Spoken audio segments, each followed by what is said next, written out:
Acompaña ahora el doctor Germán Málaga, médico del Hospital Cayetano Heredia. Él está a cargo del equipo de investigadores de la Universidad Cayetano Heredia que están verificando, analizando la eficacia y la seguridad de la vacuna del laboratorio chino Sinopharm en nuestro país. Doctor Málaga, gracias por estar con nosotros, bienvenido. Sus primeras impresiones sobre lo que ha dicho el ministro.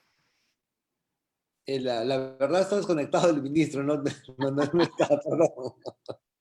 Que están esperando 2 meses para presentar un plan de regreso a las clases y que esto va a ser heterogéneo, muy probablemente un plan híbrido, y en algunas comunidades, antes que otras. Sí, en verdad es difícil tenerlo claro, algo me has comentado. Creo que puede ser una apuesta, me parece todavía osada. No estoy seguro si tengamos las condiciones de limitar contactos. Creo que todavía hay mucho trabajo que hacer a nivel comunitario, a nivel poblacional, incluso a nivel de personal de salud, ¿no? De hecho, hace poco se veía una especie de fiesta por el Día de la Medicina en un conocido restaurante. Entonces, creo que todavía creo que la gente no termina de aprender que este tipo de situaciones o la dinámica de infección de este virus, y hasta que no tengamos las cosas mucho más apagadas, las curvas más planas, sería muy cauteloso, ¿no? Es mi visión claro, de no quiero volver a enfrentarme a lo que estamos enfrentándonos, pero yo sería un poco cauto con relación a ese tipo de aseveraciones y ese tipo de propuestas. Paola, Pau. Sí, queríamos preguntarle sobre el tema de las curas, digamos, no sé si la palabra es milagrosa, se puede usar, pero me refiero a que ha habido hay mucha, ha causado mucha polémica la forma de curación del presidente de Estados Unidos, Donald Trump, y quería preguntarle qué opina sobre digamos, no sé, que todo el mundo dice que podría usarse y que es como que la nueva cura, digamos, ¿no? ¿Qué opina Sí, de Regenerón. interesante en realidad, ¿no? Porque, por un Regeneron? lado, claro, la pregunta primera es si estuvo enfermo realmente, creo. La segunda es, bueno, fue mal manejado políticamente, creo que ustedes tienen mejor opción, mejores posibilidades de analizar eso que yo. Y claro, se usó y efectivamente recibió un combo completo, como si hubiese estado una enfermedad grave, incluida corticoides, el Regeneron. Regeneron es una propuesta interesante de anticuerpos monoclonales, en la cual en realidad no es como el suero de plasma convaleciente, en la cual hay un montón de anticuerpos. Tampoco es un anticuerpo monoclonal, porque sería el término correcto sería un anticuerpo biclonal, porque son 2 anticuerpos los que van incluidos, y se está apostando mucho por ese lado. En parte porque plasma convaleciente hasta ahora no, a pesar de lo prometedor que sonaba hace 3 o 4 meses, hasta ahora no hay ensayos clínicos que hayan demostrado que sea beneficioso. De hecho, en Estados Unidos se ha abierto la posibilidad y hay cientos de miles de personas que lo han recibido, pero estudios controlados en los cuales se permita definir que el plasma convaleciente funciona, aún no se tiene esa certeza. Entonces, se está yendo por este otro camino, que me parece una propuesta interesante. Creo que los investigadores todavía no nos terminamos de poner, o no se terminan de poner, porque yo no estoy investigando en eso, cuál es el mejor momento para recibirlo, ¿no? Se cree que debería ser muy temprano, pero claro, siempre pues está en esta enfermedad que no terminamos de entender los médicos, de que no tenemos todavía elementos de predicción, ¿no? Entonces, esta proporción de personas, que de cada 10 personas, 9 van a ser formas leves, que van a mejorar comparado a otros. Entonces, como no tenemos forma de identificar a ese 1 o 2% de personas, o sea, ese 5 o 10%, digamos, si ponemos en 100, a esas 10 personas que se van a complicar, entonces, el inicio temprano de plasmas o de alguno de estos aditamentos es complicada. Entonces, porque la enfermedad se desboca a partir del quinto o sexto día, y eso sugiere que ya es un poquito tarde. Entonces, seguramente han revisado, por ejemplo, los resultados del estudio de esta semana que ha salido de la OMS, Remdesivir. Sí. Remdesivir es tratado para pacientes en formas graves, por lo menos como se ha concebido en Solidaridad, pacientes hospitalizados graves, pero son pacientes que tienen más de 7 días. Entonces ahí la enfermedad ya no es producida tanto por el virus, sino por la reacción misma del organismo. Entonces lo que se propondría sería darlo más temprano. Pero nuevamente, si 9 de cada 10 van a ser formas leves, ¿a cuál de esos 9 le da? O le das a todos, van a ser $2.500 en 9, gastados inútilmente en 9 de ellos, para que uno se beneficie. Eso es un poco y es un poco la dificultad con los cuentos antivirales endovenosos. Por eso también con Remdesivir, sé que está corriendo un ensayo clínico en fase 2, en lo cual están usando una forma nasal. De repente puede ser más prometedora. Pero esa es una limitante que siempre se le criticó a la forma de cómo se usa Remdesivir, que además es la forma que recomienda el patrocinador, el dueño, Gilead, que es el dueño de la molécula, lo recomienda así.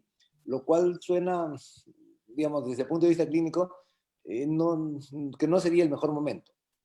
¿Y contamos con Remdesivir en nuestro país? Solamente en ensayos clínicos, solamente ha llegado para el estudio Solidaridad, que es el estudio de la OMS. Los centros que hemos estado trabajando en este estudio lo hemos usado, en Cayetano lo hemos usado en unas decenas de pacientes, pocas decenas de pacientes. Yo creo que es un medicamento seguro, pero nuevamente, no sé, tan poca observación no se puede sacar conclusiones.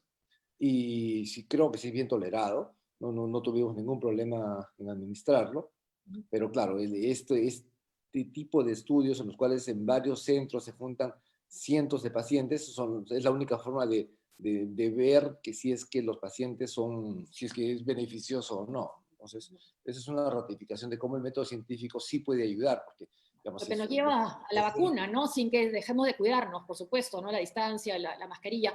¿Cómo van los estudios? Leí que han ampliado el número de voluntarios para personas como, por ejemplo, policías, miembros de las Fuerzas Armadas, para que sean voluntarios, porque, sobre todo para probar la eficacia, ¿no? Ya, para que puedan, pues son las personas más expuestas a poder contagiarse, ¿no? Sí, claro. En verdad todos los voluntarios son bienvenidos y todos son valiosos, porque no solo se va a probar la eficacia, estamos probando seguridad, se van a hacer detección de anticuerpos, cuál es la respuesta de las personas ante la administración de las vacunas, ¿no? Entonces, este estudio está compuesto de 2 vacunas, uno que se pone el día 1, la segunda dosis que se pone el día 21, y hacemos una medición de anticuerpos al día 35, o sea, es decir, 5 semanas después, que es lo que te toca, creo. Sí, me toca la segunda dosis pronto, me llaman todos los días a preguntarme cómo voy, cómo estoy, una monitora, bueno, hasta ahora todo muy bien, y me ha dicho que pronto me va a dar la fecha para la segunda dosis. Perfecto, gracias. A Pau le falta. En verdad sí, bueno, ya hay más de 4.500 peruanos que han recibido, peruanos y peruanas. Ha sido un éxito, ¿no? La convocatoria. Sí, entonces justamente vamos a sacar una convocatoria ahorita para completar casos en San Marcos, ¿ya? San Marcos está a la mitad de su reclutamiento, pero lo que pasa es que, como has visto, en el proceso se va llamando a las personas, hay personas que entusiastamente se registran, pero después cuando las llamas ya no se registran, o no pasan el examen, o se dan cuenta que tienen una contraindicación, o cuando llegan al centro son evaluados y resulta que tienen una contraindicación para recibir la vacuna. Entonces, del grupo inicial que tenía se va reduciendo. Es lo que nosotros hicimos una convocatoria hace unas semanas también por esa razón, para complementar este llamado. Entonces, mañana se va a abrir un llamado para completar a estos pacientes de San Marcos, que son población general, y después, bueno, se va a continuar con el registro de pacientes de alto riesgo. Y te mencionaba que y es importante porque, claro, por ejemplo, hay muchas personas que se cuidan muchísimo y que solo han salido de sus casas para ir al centro de vacunación, ¿no? De candidatas a vacuna. Son personas que tienen muy bajo riesgo de infectarse. ¿Puede bajar sus notificaciones porque el ruido de su WhatsApp está entrando, el ruido de la... Perdón. Gracias. Ya, gracias. Sí, entonces decíamos de las personas que se cuidan bastante, es diferente. Claro, entonces no se van a infectar. Y claro, y una de las formas que tenemos para demostrar efectividad es justamente, imaginémonos, ahora van a ser 12.000 personas, 4.000 que van a recibir placebo, 4.000 que van a recibir la vacuna número 1 y 4.000 que van a recibir la vacuna número 2. Entonces, imaginemos que 200 personas en el grupo placebo se infecten, ¿no? Que es un 5%, versus 0 en el grupo de vacuna. Entonces, eso sí nos va a poder esperemos que sea así, ¿no? Se piensa que podría ser no 100%, pero solamente así vamos a poder deslindar beneficios de estas vacunas. y entonces necesitamos personas de riesgo, personas que por su ocupación, por ser personal de salud, médicos, policías, militares, vendedores, deliveries, toda esta gente que está en contacto y que por su profesión tienen que, o sea, igual se van a exponer, verificar en ellos cuál es el grado de protección que tienen estas vacunas, estas candidatas a vacunas. Doctor, aquí en estos 7 meses de pandemia hemos visto que hay como un enfrentamiento entre la vieja, no sé, generación o médicos mayores con los jóvenes, digamos, donde estaría usted, no sé, pero hay como un enfrentamiento, ¿no? En el uso de ciertas medicinas, ¿no? O sea, esta ivermectina, hidroxicloroquina, hay otras más que están ahorita en el medio de toda esta discusión de qué se debió comprar o qué no durante la pandemia. Y hay médicos, digamos, del lado del doctor Achinelli, está el doctor Málaga, el doctor Ocotuso, que Yo soy señalan... Málaga no. No, yo perdón, soy, perdón. Usted es Germán Málaga, yo me he confundido. No, me refiero al doctor Achinelli, Gotuso y Maíña. ¿Ya? Que dicen que hay dos cosas. Hay un espacio donde el médico, en algún momento de la atención al paciente, tiene una discrecionalidad de usar una medicina. Entonces no se puede establecer como diciéndole, no uses esto, no uses esto porque yo lo digo. Digamos que es parte de la discusión, ¿no? bueno, Y obviamente por el otro lado está el doctor Huerta y, digamos, diciendo eso no se debió hacer, nunca se debió comprar. ¿En qué estadio está usted? ¿Cuál cree que podría ser digamos, la solución a esta? Es un enfrentamiento que está ahí, ¿no? Y que los periodistas estamos viendo y los políticos también. lo primero, Paola, gracias por la pregunta. Bueno, no me voy a referir a ninguna persona en particular, ¿ya? Pero lo que sí, o sea, y lo que como tú lo has planteado, yo no puedo estar más de acuerdo. O sea, estaría completamente de acuerdo si tú me dices, si el médico con su paciente, yo le ofrezco, le digo, mire, señor Pérez, no existe tratamiento para esta enfermedad, no se ha demostrado nada en los estudios. Sin embargo, yo creo que este medicamento puede funcionar. ¿Le interesaría que vayamos juntos y lo probemos? Yo creo que es más, si nosotros hicimos este comentario en junio en una revista que se llama Acta Médica y justamente planteábamos eso.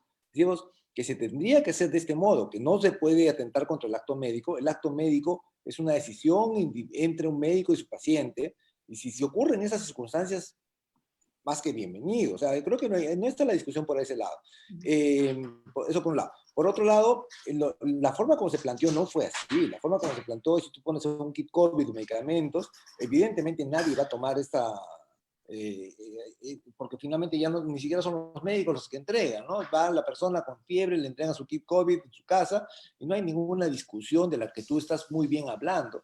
Y ciertamente existe una corriente que se llama medicina basada en evidencia, que no solamente tiene que ver con la evidencia, sino también tiene que ver con la experiencia de la persona y con eso que tú muy bien has diseñado, que es la interacción entre el médico y su paciente, en el respeto y valores y preferencias, y en asumir una decisión en conjunto. A este conjunto es a lo que se llama medicina basada en evidencia, que es una corriente que tiene 25 años en el mundo, en el Perú poco más de 15, y es la que, digamos, muchos propugnamos, y es la forma correcta como se debería practicar la medicina, ¿no? Esta conjunción entre el médico y su paciente, donde el médico además asume que el paciente es una persona con plena capacidad de decisión y la cual y entiendo tu sonrisa porque si uno ve el modelo de práctica en la cual hemos visto siempre, siempre ha sido un modelo bien paternalista en el cual el médico le dice, ya toma tu receta y ya, y se acabó, ¿no? Y si no cumples tu receta, no vengas a la consulta. Ese es un modelo antiguo que evidentemente ya no se practica y ves más, lamentablemente se sigue practicando, pero que propugnamos que no se haga más. Entonces, creo que la discusión no va por ahí, ¿no? Creo que la discusión... Y el otro lado es, siempre hay que tener, todo tiene dos puntos de vista, ¿no?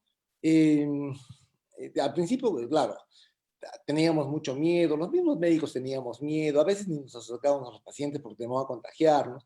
Bueno, y te cuento una anécdota del viernes, ¿no? Yo dirijo un hospital modular en Cayetano Heredia, tengo varios médicos, soy un poco el consultor en ese hospital, E intentamos en medio de la tragedia y en medio del dolor y sobrecarga emocional que representa estar ahí, porque vemos que se mueren todos los días 2 o 3 personas, ¿no? Entonces, en verdad es Todavía. bien duro, en verdad es bien duro.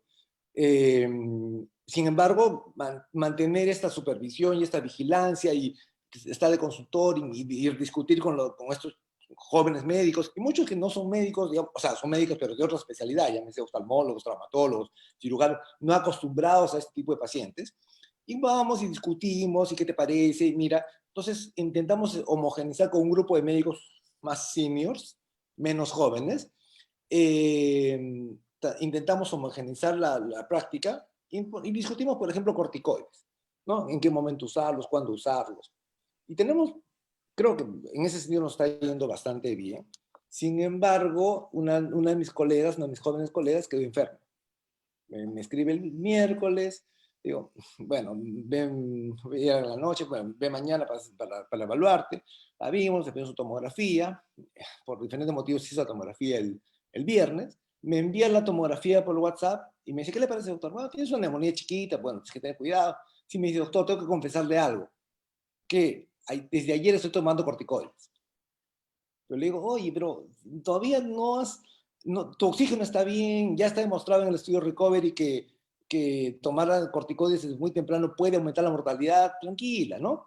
Entonces, como te digo, a pesar de eso, esta joven colega empezó a tomar corticoides, y es que es difícil, creo, juzgar en estos tiempos, ¿no? Es muy difícil juzgar porque No, la gente tiene miedo, pero claro, por otro lado, ya han pasado 9 meses de la enfermedad y 6 en el Perú, hay cosas que sabemos que no funcionan, nos estamos aferrando a cosas que ya claramente está establecido, bueno, no claramente porque hay poca información, porque ya es bastante sugestivo, que no, por ejemplo, hidroxicloroquina temprano se sigue defendiendo, sin embargo hay 2 ensayos clínicos publicados, hay 2 ensayos clínicos más que están en revisión, que muestran que no es útil, y siempre está por la sombra del estudio Recovery, del estudio de los ingleses, que también se ve un poquito en el estudio Solidaridad, en el cual la mortalidad es un poquitito más alta en los pacientes que reciben hidroxicloroquina.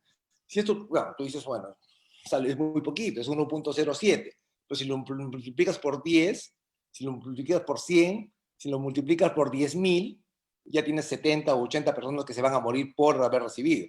Entonces, peor remedio que la enfermedad. claro, es difícil, nuevamente, no quiero personalizar esta discusión. Claro.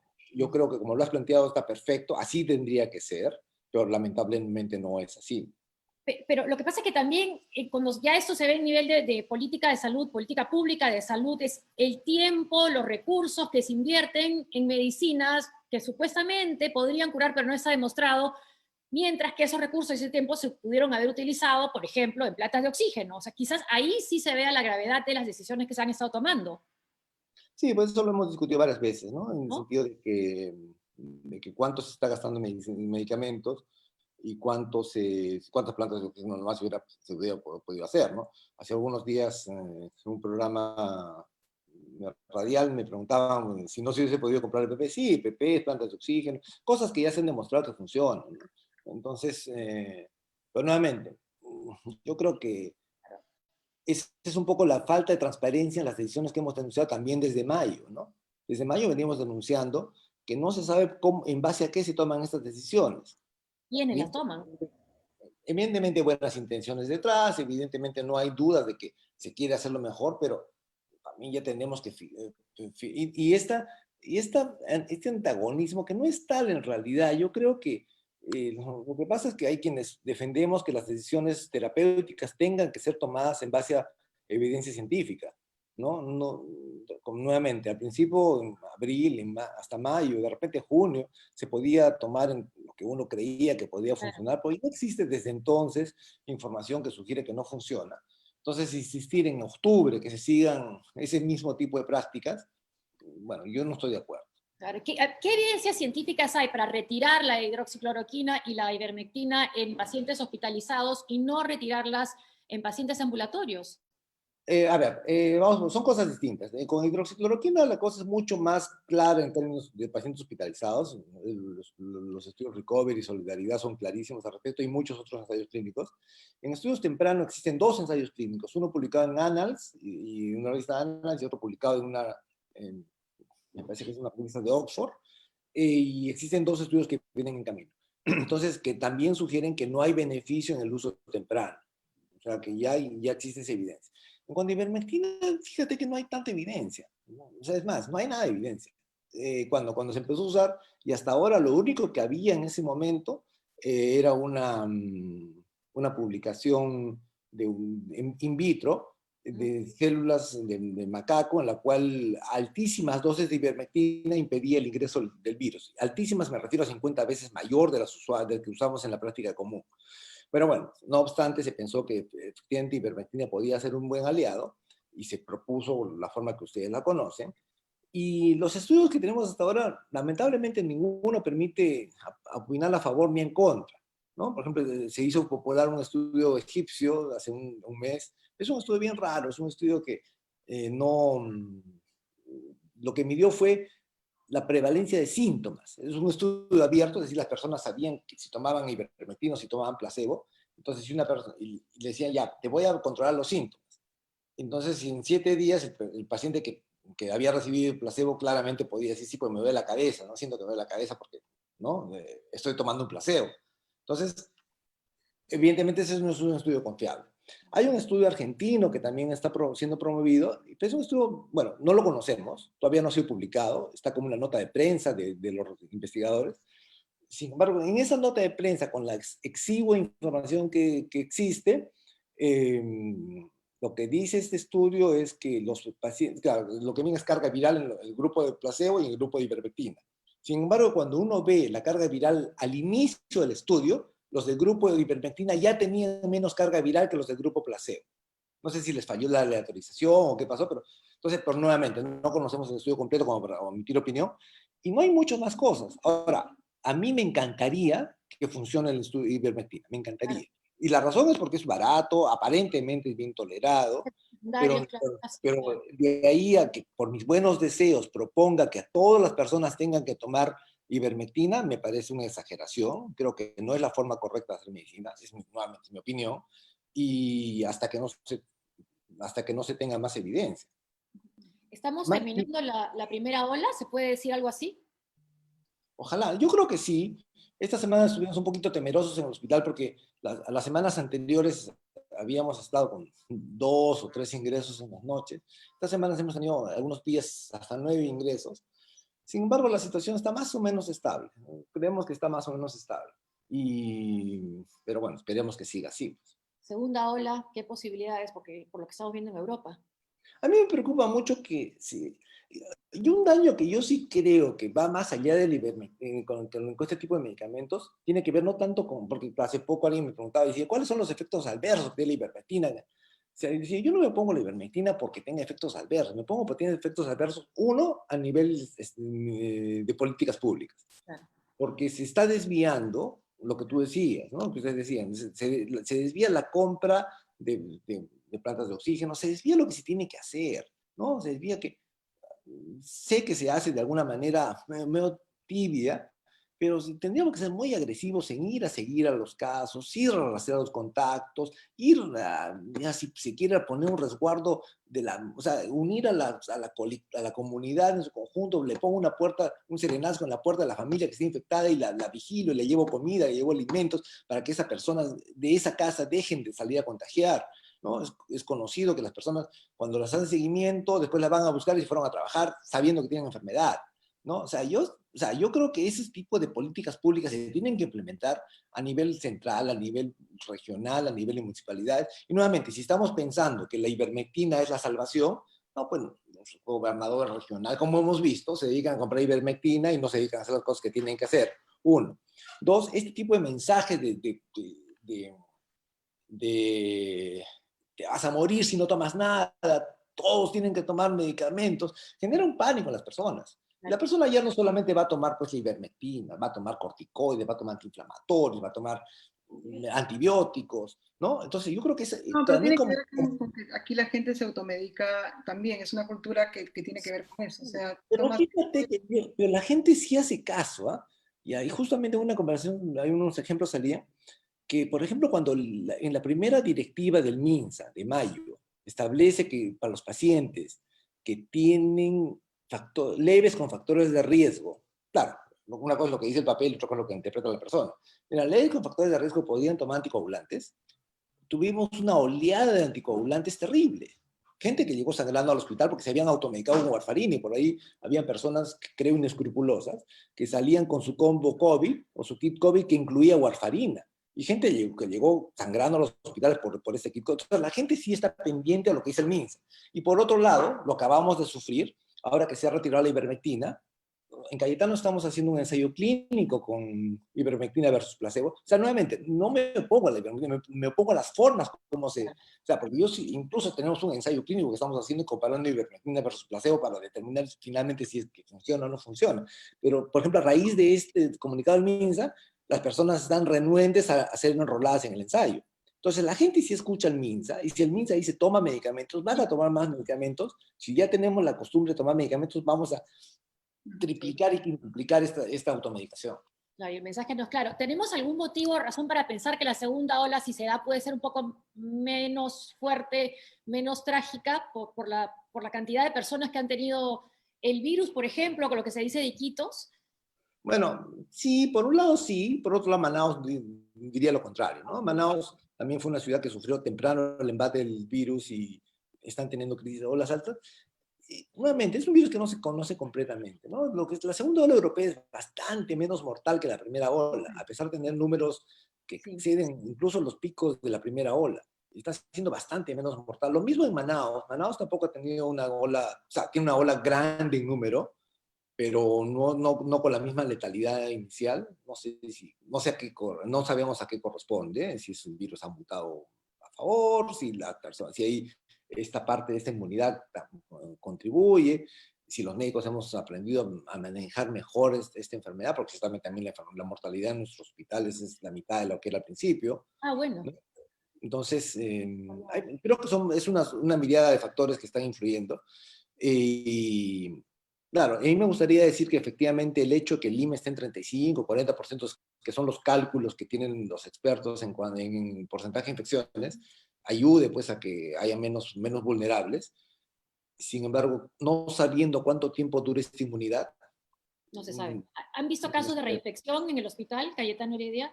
No hemos visto. Sé de un colega de otra institución que ha tenido 2 PCRs positivos en el tiempo y sintomático las 2 veces, ¿no? O sea que podría ser una reinfección. Ojalá se pueda documentar plenamente. Pero sí, ya cada vez se habla más de reinfección. Esperemos que no sea tan... O sea, sabíamos que iba a haber reinfección por la historia de los otros coronavirus. Los otros coronavirus, a uno puede tener 2, 3, 4 infecciones por coronavirus en la vida. Pero claro, los coronavirus, como los anteriores, son todos pues, cuadros de coristas, cuadros leves. No es este cuadro. Y entonces sabíamos que eso iba a venir, pero claro, no esperábamos que fuera tan pronto. Y ojalá que no sea tan pronto. Y que nos encuentre cuando ya la vacuna esté en posibilidades de poder ser usada. ¿Cuánto estamos calculando más o menos, según cómo va la investigación? Si Pau participa, seguramente en enero. Pau, ya, inscríbete, vacunacovid.pe. Exactamente. Entonces, El lunes estoy, el lunes voy. perdón. En verdad sí necesitamos completar los 12.000 personas. Necesitamos en los grupos de riesgo, necesitamos avanzar como digo, lo que se va a evaluar, lo que se sigue evaluando es efectividad, lo que se sigue evaluando es efectividad en términos de anticuerpos, y claro, necesitamos estos grupos de riesgo de gente que se va a infectar por sus trabajos y necesitamos saber cuánto protege la vacuna, ¿no? Entonces, cuando sepamos esto, seguramente se va a poder comercializar y vamos a poder, claro, después ahí vendrán otras discusiones, porque logísticamente todo el mundo va a querer en el mundo tener la vacuna. Leía un artículo ayer en una revista, no me acuerdo, pero una revista que hablaban de que cómo las capacidades de estos laboratorios, por ejemplo, son 600 millones de vacunas al año. Eso no alcanza para vacunar ni a la mitad de China, ¿no? Entonces, claro, ¿cómo van a hacer los chinos para vacunar y exportar sus vacunas sin vacunarse primero? Van a venir la otra es, ¿de dónde van a sacar el mundo 600 millones de frasquitos de vacunas, 600 millones de jeringas Muchísimas gracias, doctor. Una pregunta, Pau, antes, porque también se acerca el tema del verano, y sobre todo para regiones que tienen mar. Usted ha sido muy, muy cuidadoso con el tema del colegio, con el tema de las playas. Bueno, imagínate agua dulce en verano, imagínate las playas no sé, no me las imagino y no me imagino, porque además no solamente está la playa, está el transporte, ¿no? ¿Cómo llega la gente a la playa? Es bien difícil, es una decisión bien complicada. Yo creo que deberíamos desde ya empezar a, sin ser alarmistas, ni mucho menos, que este verano va a ser distinto, ¿no? Yo creo que no se puede soltar a la gente que se vaya a la playa, y eso tendría que ser para todos, incluir los clubes, incluido todo, ¿no? Porque finalmente esto también tiene que ser democrático, ¿no? Así es. Porque no me imagino agua dulce y, claro, las personas que están allí, los vendedores, y respetando mínima, a pesar de ser espacio abierto, y nuevamente, ¿cómo van a llegar a la playa? ¿No? Y lo mismo pasa en los clubes privados, donde quizás lleguen en carro, pero la cantidad de gente en la playa es la misma. Y la parrillita y ¿no? Las reuniones sociales. O sea, tenemos que aprender a vivir con las nuevas reglas hasta que finalmente... Hasta que tengamos una vacuna, ¿no? Por eso es que es tan importante que, y no solo con con los próximos estudios que vengan, que ya están empezando también, tenemos que ver cuál es la mejor vacuna. O sea, una cosa que también tenemos que tener los que hacemos investigación, yo no estoy comprometido con el resultado, estoy comprometido con la pregunta. Lo que quiero es validar que la pregunta sea bien respondida y sea un estudio muy potente y muy confiable. Si Dios quiere, además es efectivo, buenísimo, ¿no? Es un gol completo, pero los estudios de investigación están hechos para esto, para que se prueben las preguntas, las hipótesis, y no estemos comprometidos con las respuestas, ¿no? Y de ahí saldrá pues bueno, o de repente la mejor vacuna está por venir todavía, y esta son vacunas iniciales. En realidad es jugar al agorero en estos momentos con esta enfermedad que recién conocemos y que nadie es experto. Yo creo que en esta enfermedad nadie es experto, es una enfermedad distinta, una enfermedad diferente a la que conocíamos, y nada, tenemos que convivir con eso. Y vamos aprendiendo en entrevistas, por ejemplo, con usted, conversando, que nos diga cuál es la situación en este momento. Muchas gracias, doctor Málaga, por acompañarnos. Doctor Málaga, el lunes voy a estar ahí para la vacuna. Bien.